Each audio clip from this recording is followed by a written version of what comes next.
সেই কবে যে কে বলে গিয়েছিলেন, যত দোষ নন্দ ঘোষ। অন্যের ঘাড়ে দোষ চাপাতে পারার থেকে বড় আনন্দ বোধহয় আমাদের আর কিছুতেই নেই। অন্যের নামে অপবাদ দেওয়া, কুকথা বলা, অপপ্রচার করা কি যে ভালো লাগে আমাদের, কি আর বলবো। নিজের দোষ তো আমরা কখনো ফিরেও দেখি না। চলুন আজ তাহলে এই অপবাদ দেওয়া, দুর্নাম করা, কুকথা বলা এগুলোকে ইংলিশে কি বলে জেনে নিই।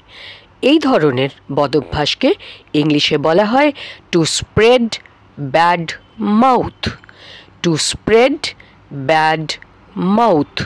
কেননা অপবাদ, দুর্নাম, কুকথা এগুলো এত তাড়াতাড়ি ছড়িয়ে পড়ে, সেই জন্যই একে বলা হয় টু স্প্রেড ব্যাড মাউথ। মুখ থেকে খারাপ কথা বার করবেন না। নিজের মুখকে ব্যাড নাইবা করলাম।